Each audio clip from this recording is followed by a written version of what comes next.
Big Radio, le grand show de l'info, Martin Arnal.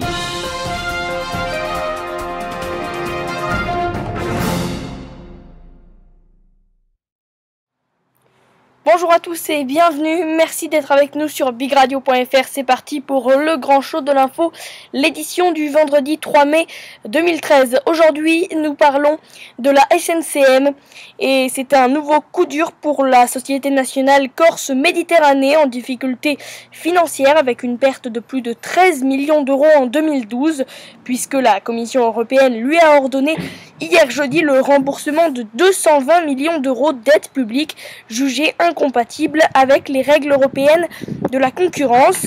Et cette torpille lancée par la Commission européenne contre la Société nationale Corse Méditerranée, la SNCM, accusée d'avoir indûment perçu des aides publiques dont le remboursement pourrait la couler, a été perçu dans l'île comme un coup de poignard de Bruxelles dans le dos de la compagnie de la navigation historique de la Corse.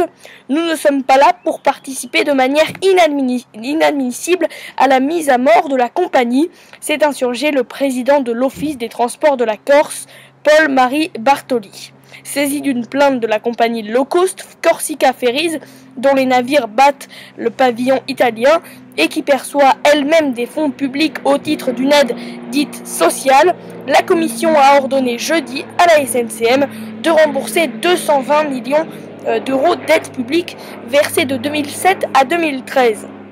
Pour Bruxelles, ces aides perçues par la SNCM et sa partenaire, la compagnie méridionale de navigation CMN, sont incompatibles avec les principes européens de la concurrence, alors que c'est l'OTC qui devrait récupérer cette somme une fois remboursée par la SNCM à l'État.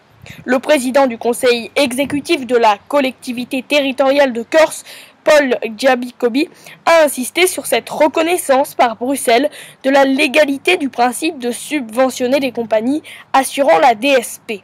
Concernant le service dit des aides durant la période estivale, Paul Giacobi, qui est aussi député de Haute-Corse, a rappelé sur son blog que la nouvelle DSP ne comprendrait plus ce service. La direction de la SNCM ayant immédiatement annoncé qu'elle ferait appel de la décision de Bruxelles, il a jugé prématuré et sans aucun doute expressif de considérer que l'opérateur historique devrait rembourser à l'OTC dans un délai de 4 mois une somme représentant plus de 2 tiers de son chiffre d'affaires, 300 millions d'euros en 2012. De son côté, Veolia, qui doit prendre prochainement le contrôle de la SNCM, a indiqué vendredi que comme l'État et la SNCM, il allait contester la décision de Bruxelles.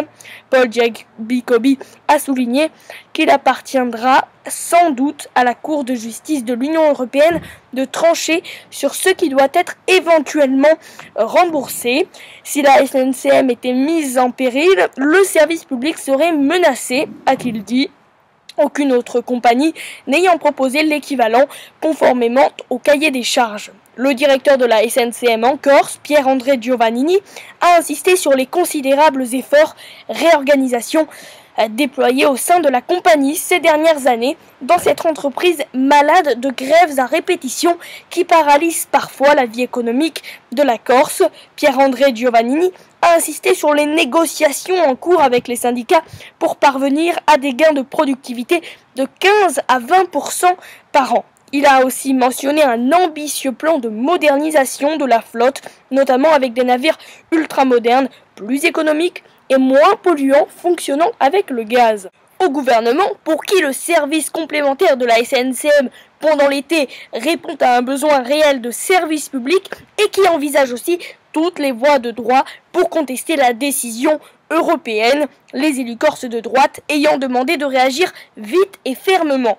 D'autant que l'exécutif européen examine aussi sur une autre plainte de Corsica Ferries un ensemble de mesures de soutien d'environ 230 millions d'euros liées à la restructuration et à la privatisation de l'ancienne compagnie publique de 2002 à 2006. Bruxelles pourrait encore exiger le remboursement de toute ou partie de la somme. En dépit de cet engagement, le journal Corse Matin a incité le gouvernement à sortir de sa torpeur et cesser de naviguer à vue en raison des risques pesant sur les 1400 emplois de la SNCM, dont environ la moitié en Corse.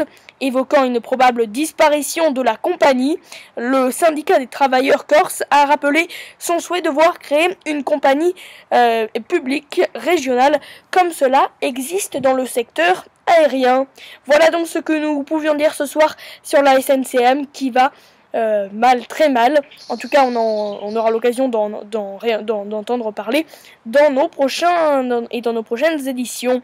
En attendant, si vous voulez en savoir plus, rendez-vous sur notre site web www.bigradio.fr. D'ici là, je vous souhaite une excellente soirée et je vous dis à demain pour de nouvelles actus.